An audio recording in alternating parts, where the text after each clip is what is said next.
gonna hurt. It's time for the Suffering Podcast.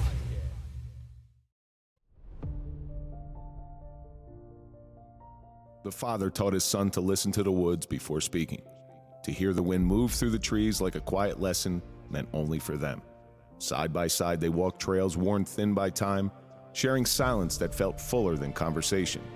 In those moments, the outdoors became their common language, spoken without needing words. Mornings began with cold air in their lungs and the soft crunch of leaves beneath their boots. The father showed him how patience reveals itself in birdsong, in ripples of water, in waiting without hurry.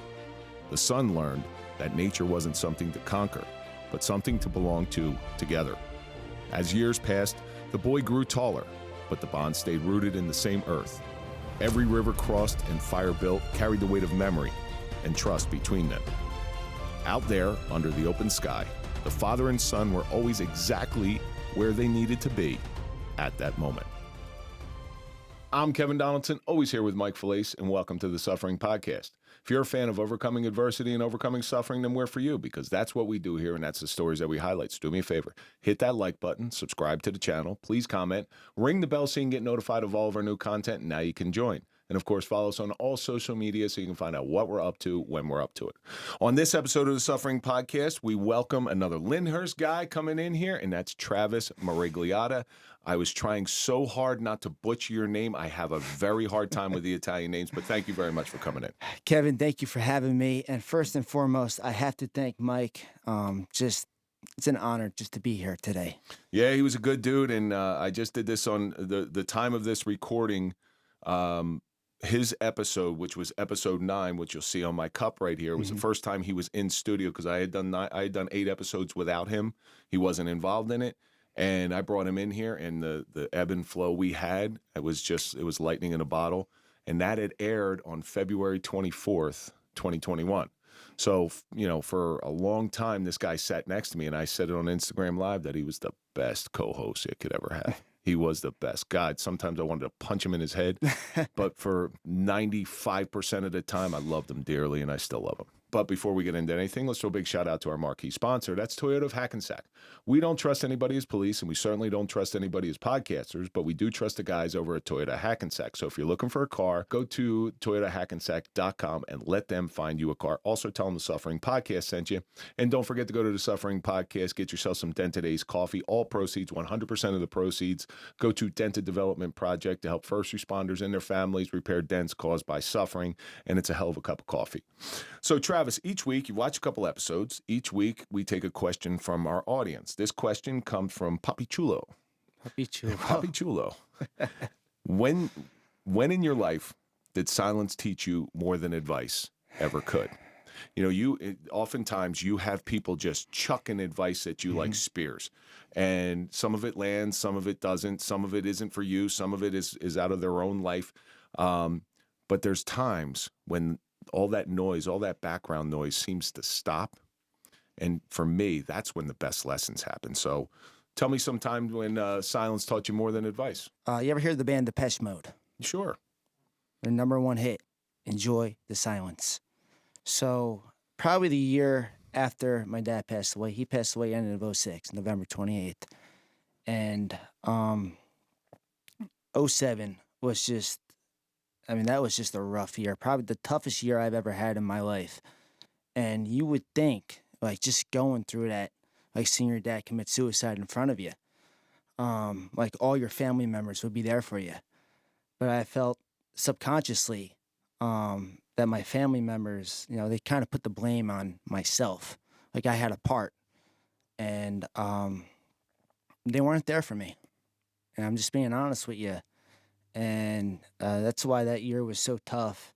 And going through suffering, really, you come out just so much stronger, so much better.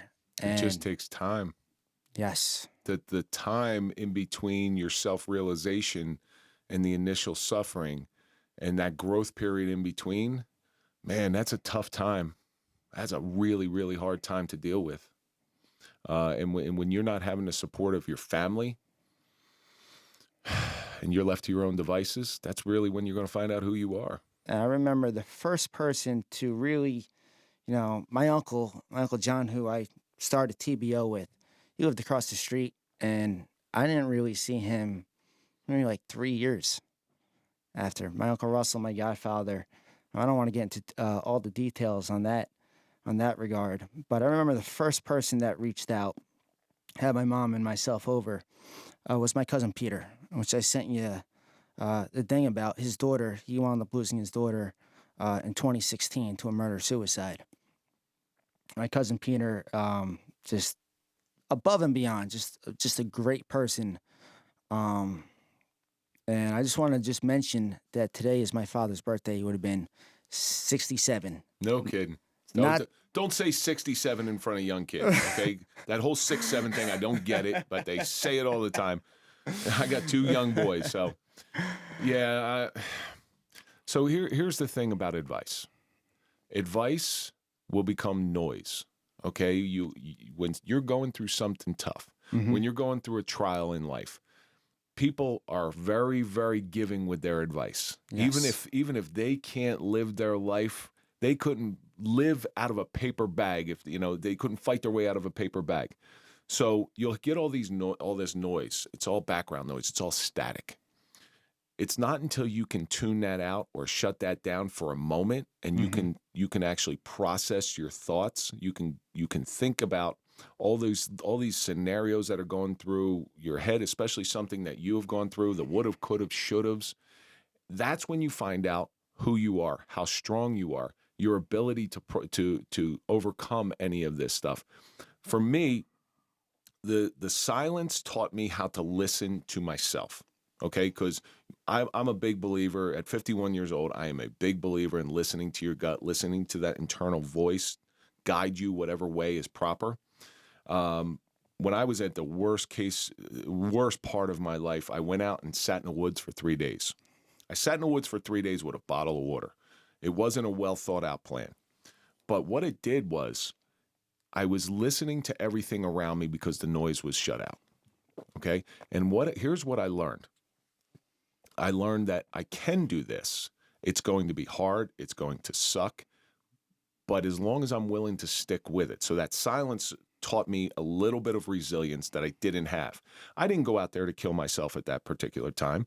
I didn't go out there with any well thought out plan. I just went out there to sit and to think, and I needed a place to tune everything out. And that's what silence taught me. Silence taught me that you can do this. You can move forward. You can get through this. It's going to take time. It's going to take a lot of effort. And it's going to take work. And I'm not saying I didn't have setbacks along the way. But if it wasn't for that silence, who knows? I could have been. It was like I was a race car going towards the end or going towards the finish line, but the finish line was death. So silence has been one of the greatest teachers to me. Now, because of that lesson I learned back then, when things are getting chaotic, things are getting hectic, I will tune out. I will tune out for a very short amount of time. And if there's somebody near me, I'll tell them, I'll be back. I'm just going to tune out for now, and I'm going to think about it. And that's how I get through it. Take a step back. Yeah. Exactly. Try to look at things from a little bit of an elevated position. And Different lens. And it definitely has served me well. So, Papi Chulo, thank you very much for sending that question in. Keep sending in your questions, and we will try to get them on the air. So, Travis, Lynn Hurst, Vinny Moots, Mike Falaise, all these great things. Mickey's Bar and Grill, which is a great friend of ours. That's where I saw Mike. Oh, Mickey, yeah, he was always at Mickey's. Any bar. He was always at a bar. There or Blarney's. Barney State in East Rutherford. Rutherford. Yeah, with Mitch Morelli. Mitch was my coach. Oh, really? Mitch is a good guy. I like Mitch. I love Mitch. Yeah. That's where we had Mike's repass.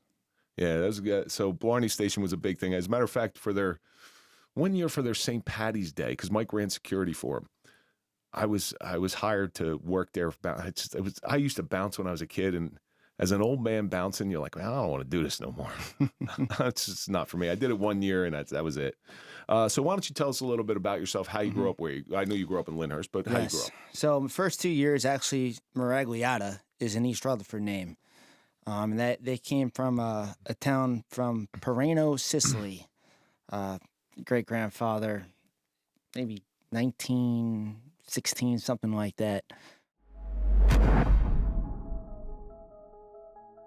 Are you ready to enhance your skills and provide the best care to those who need it the most?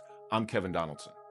I'm Sherry Alsip, Our trauma-informed training is here to help, and we've been traveling across the country delivering this essential need to departments and organizations of every size, shape, and makeup. We come to you with on-site training so you don't have to worry about travel or scheduling conflicts. This isn't just a class, it's an interactive experience. You'll learn directly from subject matter experts who teach from a victim's point of view, putting you in the shoes of those who have experienced trauma. This approach allows you to understand trauma on a deeper level and to better serve the individuals you work with. We'll guide you through new interview techniques that prioritize a victim-centered approach, ensuring safety and empathy in every conversation. And for those of you in law enforcement or other fields, our training includes post-credits, giving you the extra added value and recognition for your commitment to professional growth. We offer references upon request to show just how effective our training can be. Don't miss the opportunity to improve your understanding of trauma and make a real difference in the lives of those you serve. Get in touch with us today by going to sherryalsop.com and let us bring trauma-informed training to your organization. Together, we can make a lasting impact. So my dad grew up on Grove Street in East Rutherford, and that was, it's a fire station now, but the police station was right across the street. And him and his friends and his brothers, I don't know if you know Reds. No. The Palsies, Italiano family owns Park Tavern. They would get on their bikes, and in front of their bikes, they would have a 410. And the cops outside of the police station. An engine? A 410 shotgun. Oh, a 410 shotgun. Okay. Yeah, .410. That's a problem nowadays. Yeah. Not in the 1970s. So they would wave high, they would go down the Meadowlands, and they would go hunt, they would go trap muskrats.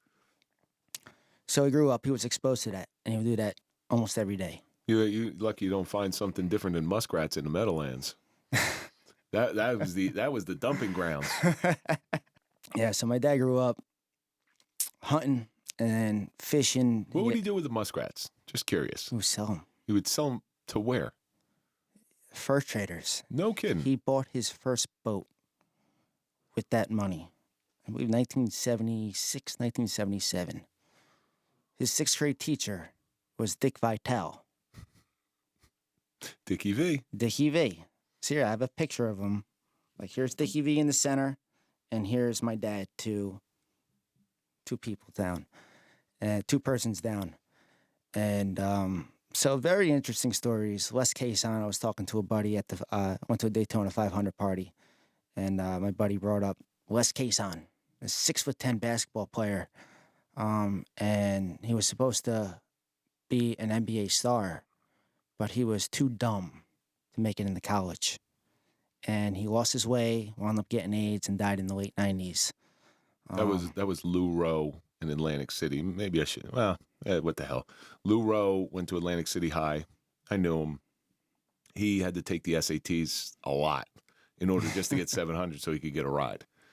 SATs aren't that hard to get 700, so yeah, that was him. Your father grew up hunting.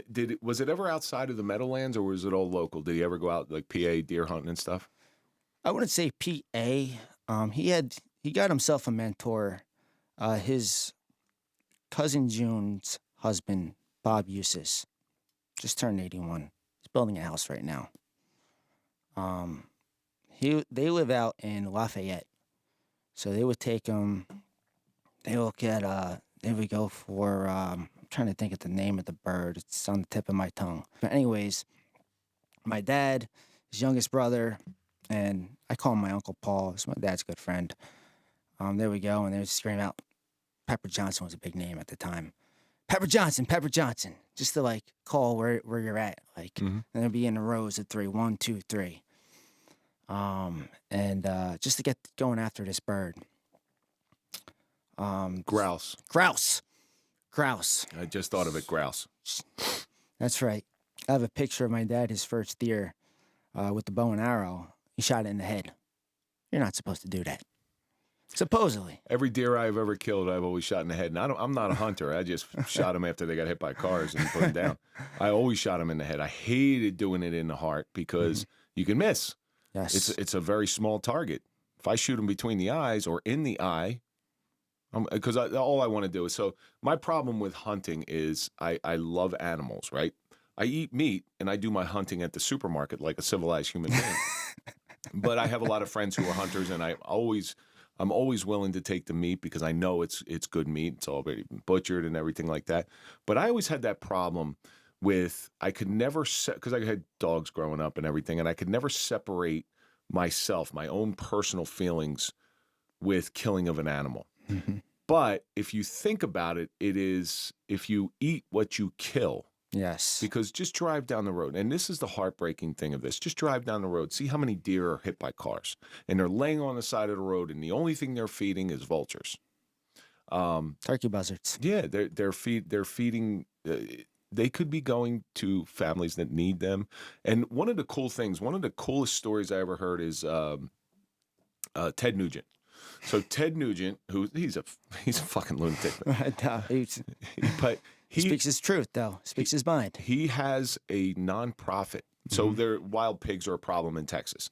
He goes and hunts these wild pigs in a helicopter. It's like Rambo shit, you know. He's shooting these pigs out of helicopters because they're in areas that you can't get to. And what he's doing is he's thinning the herd because apparently they're just destroying everything down there. And then he'll take the meat and he'll give it to He'll donate it to like homeless. Yep. I think that's a wonderful idea because pigs reproduce very quickly, so the population's not going away. And what a great way to give a family in need some protein, okay, rather than the garbage. You know, you could give them McDonald's, you're basically poisoning them, or you could give them like real wild stuff that's going to sustain them. And I just thought that was a great thing. What you're trying to do in the outdoors is really, here's a population number, and if you saw this with the bear. Yeah. When they canceled the bear hunt, the bear population exploded. We had a bear in Kearney. Well, they've had bear in East Orange. They've had bear in Irvington. And Not good. The problem is it becomes it's a humane thing. And people don't realize this. Animal activists, like, again, I love animals, but I'm not foolish. I'm not stupid. Conservation and culling the herd is actually a humane thing. Because what happens, they have deer-safe plants, right? Okay? How many of those deer-safe plants get eaten by deer? And the reason is because there's not a whole lot of food out there because the population has exploded. In my town, there's no hunting. There's no discharging of firearms. There's no discharging of crossbows or arrows or anything. So you can't hunt. And the deer population, I have herds of deer on my front lawn, 25, 30. This is ridiculous, okay? Meanwhile, they're cruelly getting hit by a car. And that wouldn't happen as much if you culled the herd. So hunting, while some people will see it as very cruel, it is actually one of the more humane things that you could possibly do because you're also feeding people. It's not like you're just killing it for the sport. You know, this isn't going out and killing an elephant that you're never going to eat just for taxidermy purposes. This is what you do. The battles we fight are hard and taxing on the soul. Fighting a battle that seems impossible to win. The stressful calls that give us wounds that cannot be seen. These moments leave scars. They leave dents. Sometimes we just need to sit and talk over coffee. Finding a moment of peace in the comfort of decompression with those whom you share difficulties. Sharing moments with those who are the only ones who understand. Our peace comes in the quiet moments we can share with our brothers and sisters. It's just a moment to sit, listen, and let it out. We may be dented, but we are not broken. The Suffering Podcast, Dented Ace Coffee, was created to bring the peace to the protectors. Dented Ace Coffee is a tribute to my brother Mike Falaise and all the others who couldn't find their peace. 100% of the proceeds will go directly to Dented Development Project so that we can begin to repair the dents caused by suffering in veterans, first responders, and their families. The Suffering Podcast's Dented Ace Coffee. Get yours today by visiting thesufferingpodcast.com. What was hunting to your father? Like, what did he get out of it? Aside from money. That was trapping. He got that from he would trap muskrats. That was his passion, man. He would get so excited. I just remember every time he would take me pheasant hunting, it'd be me, him, and we had this dog, this Brittany Spaniel, Cherry, and Cherry would be like, she'd have the cowbell on her. And it's like you hear it ringing. It'd be 3:30, 4 o'clock in the morning, and my dad's just like all hyped up, and I'm just trying to get up. I'm just trying to get up to speed, and you just feed off that energy. And it was his passion. And like I said, I was on this one podcast, the Boondocks Hunting Podcast, and they asked me, well, how'd you get into hunting? How'd you get into fishing? Well, I say, I didn't choose that. I didn't have a choice. It chose me. I was born into this thing. It's father-son time. Absolutely. Okay, so hunting is more than hunting. Just like sports, I always say athletics are more than athletics. Mm-hmm.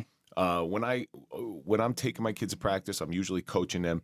It's father-son time in the car before practice. It's father-son time afterwards in practice. And there's so many parents that have just dropped their kids off and just leave, and the kids realize that. But hunting is much the same way. You know, you have to go get to the area where you're going to go hunt, and then there's something very primal about it when you're gutting the deer and he's teaching you, and then you watch your kids, and I'm witnessing this firsthand. You watch your kids develop this love for this very primal thing that's been encoded in our DNA since man began. So it's really interesting to see that. And I know a lot of parents who do that with their kids. And it's not so much about the hunt. They don't even care if they kill anything, but they get to spend time with their Yes. children. And girls, too. It's not strictly a guy thing. I know of a few women in the outdoor space, and they're better hunters than like any of the guys I know. Because they're more patient than us. That's why. They have a chip on their shoulder. So do you remember the first time your dad took you out hunting? It was January 06. And we had this private property in Branchburg, and he just took me out. It was just me, him, my dog Cherry, and semi-wild pheasants. We stocked them, and we just went at it. You know, it was a great day. But like the first going after like an actual sporting wild game, April 15th, 06. This was my dad's last hunt, my first official hunt. So my dad had me have this Remington 1100. So he had me shoot that, practice that. It's called pattern the gun. We went up to this spot in Mareglietta State Park, and the night before the hunt, and he would run the call, like the spot, and he's called putting him to sleep. So I just remember the next day we went early in the morning. My dad never sped. But this morning, he was going like 80 miles per hour on Canisteo Road. It's a windy, dangerous road. I know that road. And it's just like, I'm like, whoa. And I'm like half asleep. I'm like, ugh. So we're sitting on this stump. He's working the call. He's working a box call. And you hear him gobbling back. And like, I'm like half asleep, and he taps me on the shoulder. He's like, all right, come on, let's go. We get on this ridge, and he tells me, look, there's a few turkeys that are come in line. He's like, shoulder a firearm, shoulder a gun, Remington 1100, 12 gauge, and get ready. Tell me when you're ready. Aim for the head. I'm like, all right. So, here they come. Got the first one. I'm like, all right. Safety off. Okay. Exhale. Miss. Now I'm starting, like, now he had me practice with skeet. So that helped me anticipate the shot. Do the swing motion. And now I'm swinging. I fire again. Miss. I got one more shot left. And I hear my dad in my left ear. He's like, aim for the second one. Aim for the second one. And I swear, I kid you not, like, time just stopped.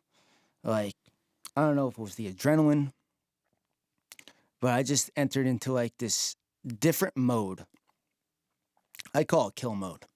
Just like a different human experience where just time just stopped and you're just like the scope of your eyesight just kind of just like goes down in this extreme hyper focus. I swing to the second bird. I see the thing flapping on the ground and I'm just like, I don't even know what happened. And I look at my dad. My dad looks at me and he's like, "You just got your first turkey. High five." Mm-hmm. And It's a nice little father-son moment. It is, because when you start seeing your kids progress like that and have a victory, it's a very proud moment. Okay, and then there's the after effects of it. But to your dad, what was being in the outdoors to him? Was it the silence? Was it the being able to shut out the noise? Was it the focus of the hunt? from what I remember, my dad was always a really competitive guy. And he was really passionate, not just in the outdoors, but the people that surrounded him, his family, his friends, and just the way he treated people. He loved just bringing newbies into the outdoors. He took on his one cousin, Peter Mareglietta, Peter Jr., and that was sort of like kind of mentored him. I remember when they got these new muzzle loaders, these night discs. They both got the same ones, and my cousin Peter Jr., he's in the Hudson County homicide department now. And my cousin Peter told me about the story. He was taking the customs test when my dad went out and got his 10-pointer with that night. And I'm like, yeah, the outdoors, it's not just the hunting. He loved fishing just as much as hunting, if not more. I'll tell you a story. I was sort of like fed and forced to be Catholic. I was kicked out of CCD in 4th grade. But I was also, my grandfather had this want to me to be like an altar boy. So I remember I'm in church as an altar boy, and we were supposed to go to Greenwood Lake after, go fishing. And all I could think about is going fishing. I couldn't, like, God forgive me, but at that time, all I could think about is just catching fish. And so I just started just doing this right in the middle. Right in the middle of church? Right in the middle of church. And yeah, that was my last time I was an altar boy. It's those moments that you see your dad alive, right? He's alive. He's vibrant. Mm-hmm. Now, your dad had some darkness. Yes. Okay. What did he do for a living, first of all? Before I was born, he was in the Dock Builders Union. Supposedly, it's funny that you put up about the Godfather thing today. Supposedly, from what I was told, there were some connected guys on some jobs, and he was threatened because he was taking on too much work. So supposedly that was his first spiral. And so my Uncle Paul wound up getting him a job at a sewage treatment plant in Lincoln Park, Two Bridges Sewage Authority, ranked number 2 in the nation in 2006. And he was really passionate. I have home videos of my Uncle Paul and my dad at the treatment plant. They can't wait to get out of work. They go run my dad's coyote call. They go out to shoot a coyote. So your dad had this he was threatened in the dock builders union. But how would it present to him? Did he isolate himself? Was he a drinker?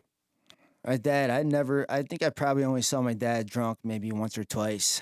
I grew up in a very, very loving family, and I'm very thankful for that. I never saw my dad or my mom ever have an argument, really.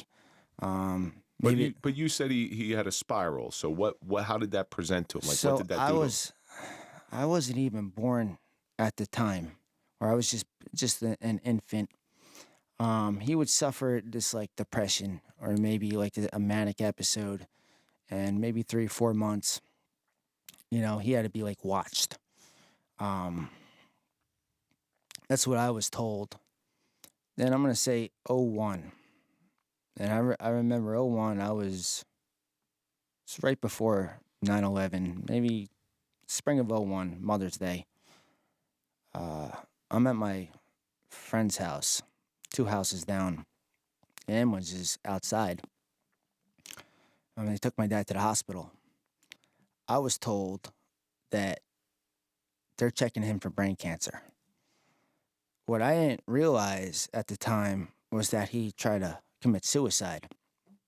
I didn't find out till after the fact, but he slit his wrists. And I remember he always wore a watch, a G-Shock watch. And I remember we go in the pool and we'll take it off. I remember seeing a scar. I never thought anything of it. But the first real sign I saw of his depression probably was when his mother passed away. And when his mom passed away, like, he was just in bed. Just not get up. He was on sick leave for 6 months. And that was a very, very scary time. Did he ever go to the doctor to try to mitigate it? Yeah, he was on Klonopin. There's a couple other medications. That shit'll actually make it worse. Yeah. That's what they gave me after my shooting, man. It makes you a zombie. Yeah. And meanwhile, your father's trying to probably present as normal to you. Mm-hmm. No, there's no problem. Because the thing with people with depression, especially people with children people with depression who have children, they want to still be that parent. They still want to present everything as normal. Don't worry, son, everything's fine. I got this. Because you always think you can outrun it. Mm-hmm. All right, you always think you can outrun it on your own. Did he ever treat you any differently? No, and it's so funny. Like I said, today's my dad's birthday, and my Uncle John put up a post. So refreshing to see all the people, just all the love that all his friends just giving out. And this one guy, Sal Grasso, put up, brother, my dad. I remember him. He was running Ebby's lot, and then they would do dirt biking. He was the manager there, and he was gonna sponsor my Evel Knievel career. I'm like, this is the first time I heard this story. The way he treated people is the way I try to emulate that. That's how. Your father. Yes, absolutely. It's just different. He was always very kind. I was not allowed to say any curse words growing up. Well, that's the thing with depression, right? So depression rarely presents as anger. Maybe inside the household it might, but it rarely presents as anger, especially outward. Because people with depression, they are some of the greatest Academy Award-winning actors on the planet. They can keep it at bay until they can't keep it at bay. Mm-hmm. So your father had this one incident in '01. Yes. Okay. Was there anything past that? Probably '04, I remember, was a dark year for my dad. Not for me, but for my dad. And I remember him coming out of it. We're big Steeler fans. You can see the book, Chuck Noll, there. He brought me up on that guy, the Steelers of the 70s. And the Steelers were 15-1 that year, and we went to the divisional game against the Jets. And that's the game, I don't know if you remember, Doug Bryan missed those 2 field goals. No, I do not. I know the '70s Steelers all too well. The greatest dynasty in NFL history. Yeah, I'd say that was in a time before all the technology and where quarterbacks actually got hit. Terry, I did. You can't hit anybody these days. No. So your father, Mm-hmm. he's having a tough time. Mm-hmm. Now let's get to the event that is pivotal to your personal Mm-hmm. story. Your father's darkness, he can't outrun it anymore. No. All right. It's getting too much. It's getting overwhelming.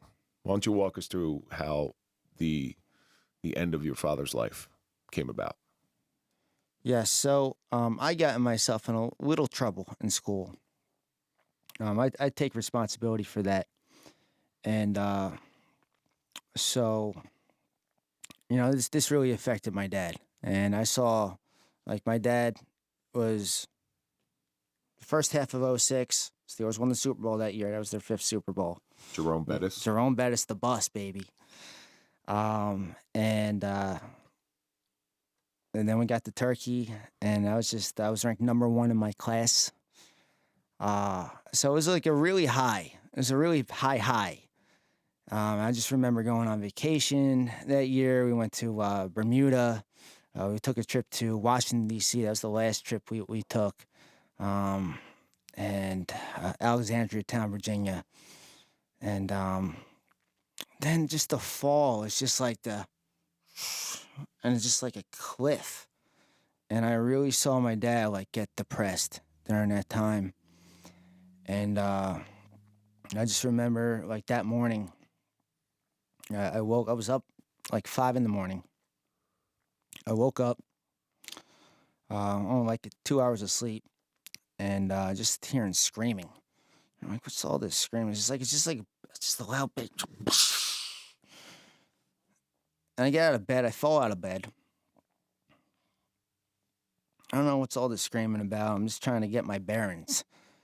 And I look in the kitchen and I see 2 drops of blood on the floor. And the first thing I could think of is like something happened to my dog. So I go downstairs into the basement and I see my dad kind of hunched over. His back's turned to me. And so I'm like, is my dad having a heart attack? And the first thing, my grandfather had a heart attack. And I know when you're having a heart attack, get aspirin. So I'm ready to jet upstairs, get the aspirin. And he turns around and I just see him and I see in his chest, it's like right here, fillet knife. Knife you would fillet fluke, fish with. And the first thing I remember is just taking a deep breath. Everything's going to be okay. Is he still alive? He's still alive. He's still alive at the time. He's just giving me this look of shock. And I'm just like, all right, everything's going to be fine. And then he turns, speaking about shock, he goes in. You ever see the movie Jaws? Mm-hmm. Remember when the kid's in the little pond and the great white shark? That's Alex Kittner. Alex Kittner. And he goes into a state of shock. He's just like, that's what happened to my dad. He goes into a state of shock. My mom's screaming, and it's just she doesn't know what to do. She wants to pull the knife out of him. I'm like, no, don't do that. So at that age, I had to take control of the situation. You're 14? 15. 15, okay. 15 at the time. And so I go upstairs. 06 landlines are still prominent. I go to call 911, and the phone doesn't work. I take out my flip phone. Flip phones existed back then, by the way. And I call 911. And it took 5 minutes for them to get there, but I swear that was the longest 5 minutes of my entire life. And it's just like, tick, tick, tick, tick, tick, tick, tick. I'm just like, come on. My dad's still alive, still in shock. So finally, the EMS comes, and they take him to the hospital, Newark. I'm trying to think of the university. Beth Israel? I don't know if it was Beth Israel. Or UMDNJ? UMDNJ. And they said he's going to make it. He's hit in the gut. Like, all right. So they had me next door to my neighbor. I don't know, you know Officer Devlin Winhurst? No, I don't. Their program. So he comes into the neighbor's house, and I'm in a state of shock. I'm jarred. I'm just like, so I'm literally sitting at the table like this, got a glass of orange juice, and he's trying to ask me all these questions, and I'm just like, I don't know. And so I jumbled up a whole bunch of words. And basically, I told him that I saw my dad in the kitchen, not in the basement. So the stories didn't match in my mom. And that could have been really bad for my mom. Yeah, but you're looking at the recollection of a 15-year-old who just witnessed something traumatic. Yeah. They're not going to be the most reliable witness. Yeah. They take me to my grandparents' house, my mom's parents. They live on Forest Ave in Lyndhurst. And so I'm just there. And I kid you not, I'd never prayed as much in my life. So they took my mom and her brother and Uncle Gene. They go down to the hospital. Say, all right, he's in surgery. Okay. Just wait. Here's the waiting game. A couple hours later, get a phone call. We think you should come down here. And at that time, I knew this was not good. And only two possibilities were prevalent at the time. One, coma. Two, he's dead, expired. I never wished or hoped or prayed that someone was in a coma so hard in my entire life. So what was the outcome? So they took me down and, they sat me down. I see my Uncle John. It's my Uncle Gene. I see my mom crying. I knew right away. And then it's like, well, that hospital, we're the best trauma unit in the state, this and that. If they couldn't save him, it's unsavable. However, your dad's dead. And you want to go and see the body. So I saw my first body November 28th, 2006. And this is, mind you, right after Thanksgiving. And I remember when we come back and I saw my mom's dad. And my mom's dad's like, he was really, really quiet during Thanksgiving. My dad. I didn't see it. I remember that thing. So we went to his parents down in Toms River. Went up to my mom's parents in Lyndhurst. And it just seemed like a fine Thanksgiving. And no. So now your father's gone. Mm-hmm. This man who taught you, gave you the love for the outdoors, this man who's trying to spend father-son time. You've seen a little bit of darkness, but you didn't see the full amount of darkness. Then did he leave a note? Did he? No note. No note? Was there an event Nothing. that you know of that caused this, or was it just a spur-of-the-moment type of thing? It's there was an event. I don't want to get into details with that event. I want to keep that private. But it was a very big day, and like I said, I take accountability, and that's why I feel, they don't say that this is not your fault, but I felt like my family kind of had this subconsciously, like, sort of like a little bit of blame or a little spite towards me that I caused this. Some of it may be self-imposed, and I don't know you well enough to say that it might be self-imposed, but I know with Mike's death, I have a lot of guilt because there's some things that I saw and I didn't act on. All right, So I take responsibility for that stuff. So that feeling that you have from your family, it might be real, or it might be self-imposed. You that's only for you to figure out. Mm-hmm. And don't forget too, like, people have a hard time thinking that acts like this are random. They just come out of the blue. They have a hard time grasping onto that. So when something like this happens, they start looking for things to blame. No, it couldn't have been him. It had to be this. It couldn't have been that. It had to be this. So they start playing that blame game. And here's the bottom line: it's not going to bring him back. No. It's a tragic thing, and no matter how many times people tell you that it wasn't your fault, you're still going to feel a little bit of ownership of it. And logically, hey, listen, there's probably nothing you could do, but it doesn't help anything when people say that. It doesn't help a thing at all. I've heard that about Mike. There wasn't anything you can do. It wasn't anything. Yeah, I know, but it's still not going to stop me from feeling guilty. Yeah. So now you had at 15 years old, are you an only child? Only child. So at 15 years old, you now become the man of the house. Yes. That's a huge weight to put on a 15-year-old's shoulders. Not ready. Now you have to watch your mother pick up the pieces because she's still got a boy to raise. Yeah. All right, so what kind of stresses did it put on your mother? Oh, a lot, and I give my mom all the credit. I give my dad credit too. I was a little bit of a problem child growing up. I was one of the first patients ever on Adderall, 1996. Adderall almost killed me. And you mentioned St. Patty's Day. March 16th, 1999 was the last time I took Adderall. I was hospitalized hours away from death. I had a bad clam, and that was making Manhattan clam chowder. And I just remember that whole week in the hospital. We're supposed to see my cousin Michael. He's adopted. He's part of our family. He's like an actor. He was in a play at the time. And I just was trying any which way to get out of the hospital, just to go see my cousin Michael, perform in that play that weekend. Long story short, I didn't get out of the hospital in time. And here's a tape. You get to watch it on VHS. Not the same.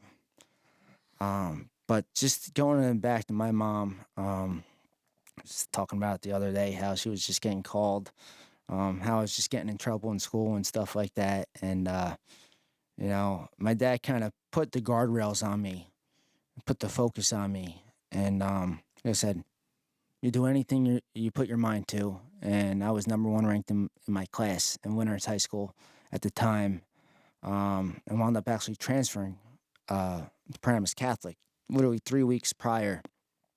And so it was just new high school, just lost my dad, '07. It was just like totally new. Totally didn't know what to do. And What happened to did you ever go hunting again? all the hunting, all the fishing, all the outdoor stuff stopped. Yeah, it's an association with your father. Seeing all his friends, Becomes pain. all his family stopped.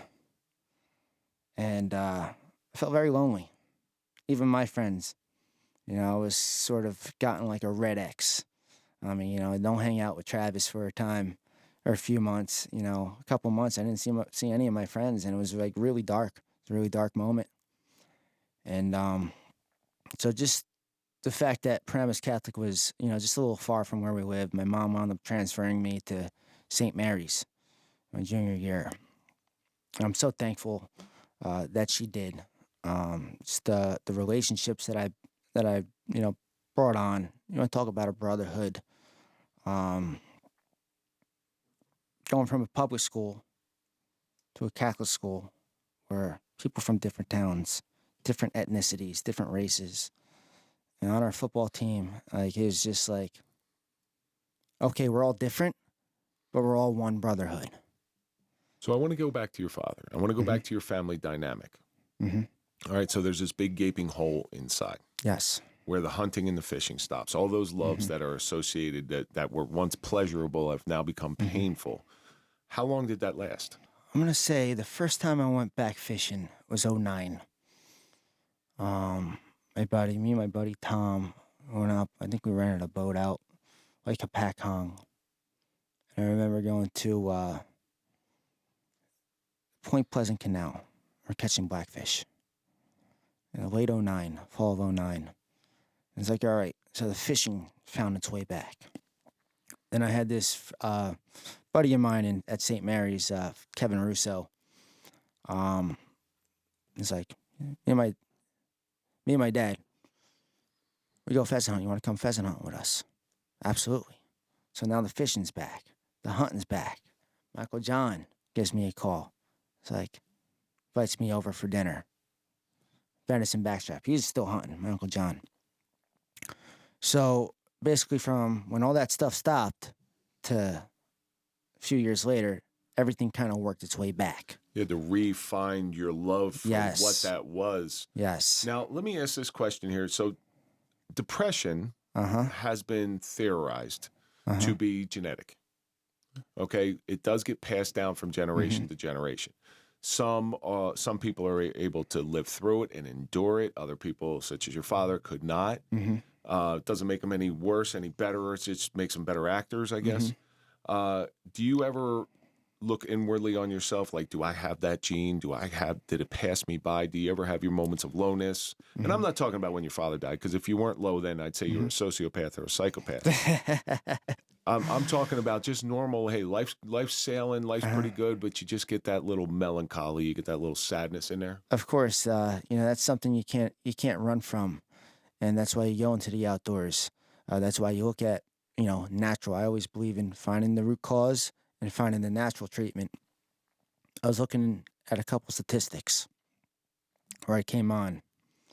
A child who loses his parent by suicide, 3.5 times more likely. So they have a 75% chance more or 70 to 75% chance more of taking their own life. 4 to 9 times as likely to develop an addiction issue. So those are the statistics that I try to defy every day. And the outdoors is one of those crutches that I lean on, to stay away from any dark pain or try to stay away from any loneliness. Because if you're not moving, if you're staying stagnant, that's when the darkness can and possibly will consume you. So that's one of the great things about the outdoors, right? Especially when you're hunting. You have to stay hyper-focused. You cannot be distracted. You can't think about, okay, I got this to do. No, you got to stay on point. You got to watch where you're walking. You got to smell, taste. All your senses have to be focused straight towards that. And that's one of the beautiful things about the outdoors. But you've actually turned that into I don't know, you want to call it is it a business, or is it just business, more like outdoor brand, passion project, wherever you want to call it? The best businesses in the world came out of passion. Yeah. So why don't you tell us a little bit about that? So TBO, Team Buffalo Outdoors, was not my idea. I give all the credit in the world to my dad's youngest brother, my Uncle John. And he's had some dark times. But I give it to him because he's doing very well right now. So him and his cousin Tara Partika, they went on this suicide prevention walk, June of 17. And they were given name tags. Now on that name tag, he writes, Team Buffalo. My dad's nickname growing up was Buffalo Bob Mareglietta. So my birthday's in July, and we're we're in this pool, we're drinking Heinekens. And my Uncle John's telling me the story. And he's like, well, let's go do something with TBO, Team Buffalo. And I was the one that brought in the outdoors. So we got some patches made. We had this logo made. And the original logo, that's not the original logo. It was this deer head. It had the Steeler hypocycloids. They kind of look like stars. Or diamonds. Yeah, you can't brand that one. No, well, I sent a letter out to U.S. Steel, and they politely turned me down. And so we had that turkey that I got on top, and so the whole thing was go back to the church. The father, that's 10-pointer. Son was that double bearded turkey I got, and then the spirit of the outdoors is striped bass. That was the original logo. And so we just told all our friends and all our family. And I felt that this was that opportunity to, reconnect with all my dad's friends and all my dad's family members that I lost. So when my dad passed away, and I felt like I lost that whole side of the family. And my dog wasn't even the same after my dad passed away. Well, your dog wasn't the same because you weren't the same.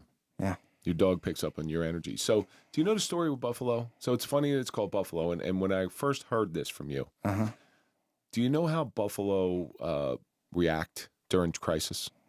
They run towards the storm? No. So hear this. This is the truth. And listen, I'm not the world's most educated man. I've read this many times. And I say this, when I go out and speak, I actually talk about be Buffalo.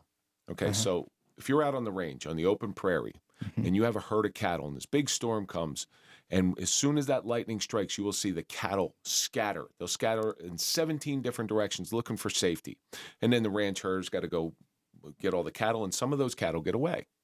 Buffalo, okay, herd of buffalo. When the storm hits, they will circle, and they will put their youngest and weakest, meaning the elderly, inside, and the strong ones will stay on the outside. So when I say be like buffalo, you herd up, because when you herd up, you protect those that are weakest amount. Because on any given day, the ones that are inside may end up being on the outside someday. Because at all points in our life, your father is a perfect example of this.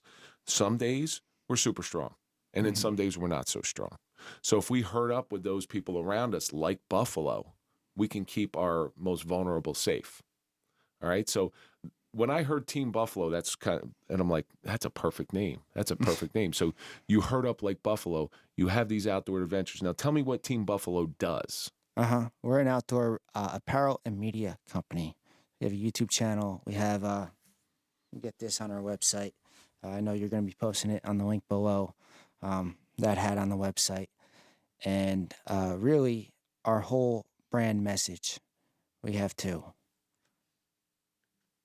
Live your passion for the outdoors and make a memory. Those are our two. And if you do that, you will find yourself it will up yourself. You will just find yourself, really at peace, if that makes sense. Sure. It makes perfect sense, because I've seen a lot of different places in this world, and the most remarkable places are not cities. They're nature driven. I can tell you about, I was in Maui last year, and there's one peak in Maui that you never see the peak. It's just covered by clouds because it's so high. Or if you go to Parker, Arizona, and you see the desert, this just vastness, flatness, and in the distance there's a mountain that you could drive to all day and you'll never get there. Just all these different beautiful things that are all over this country. And yet, what do?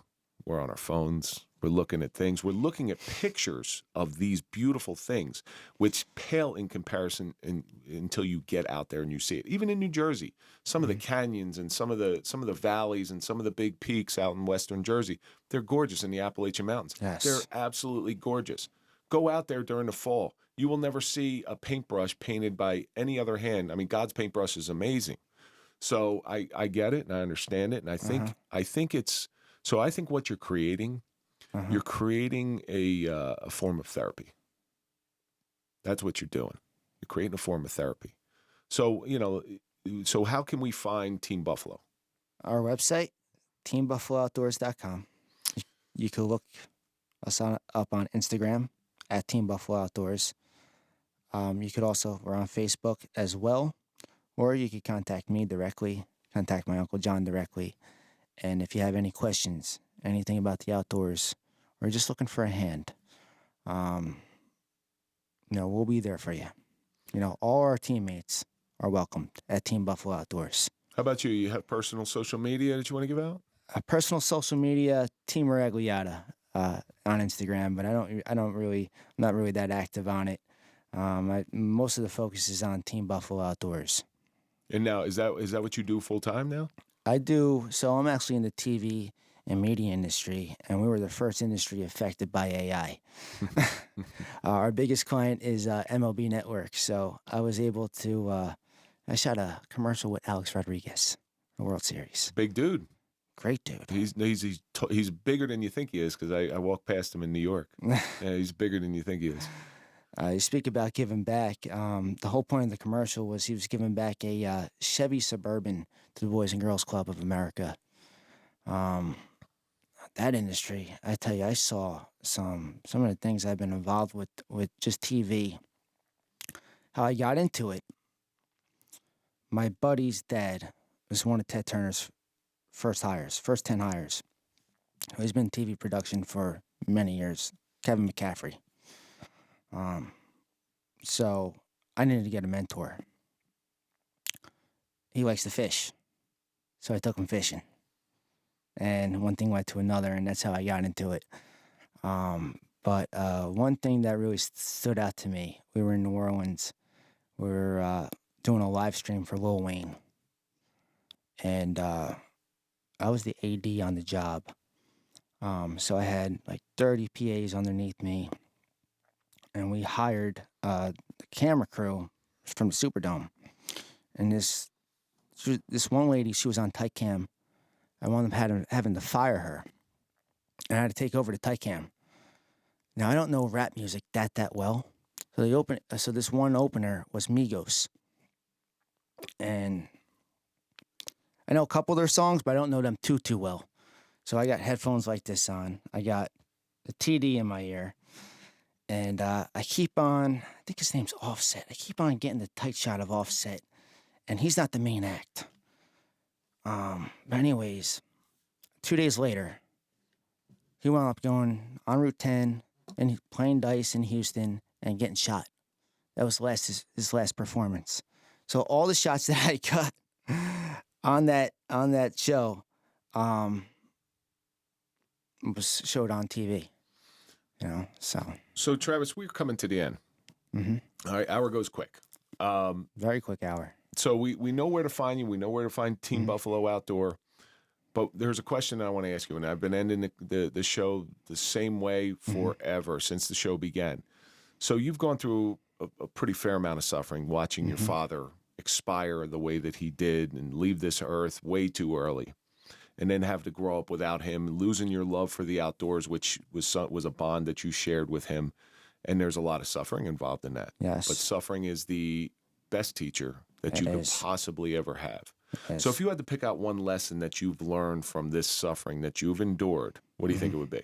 I would say enjoy the silence, learn from it, find your passion, then live it. I like that. Because it seems like you have found your passion. So Travis, I really appreciate you. Thank you so much for coming in. And I can't wait to see what Team Buffalo Outdoor does. Because I got to start looking at this. So you brought me a hat, and that automatically makes you my friend because I'm a hat guy. I love that. So thank you very much for coming in. Yes, I appreciate it. I want to just give a quick shout out to my cousin Peter. He's the center of Hope and Safety. He's a key member in that. My cousin Michelle, like I said prior, lost her life, murder-suicide.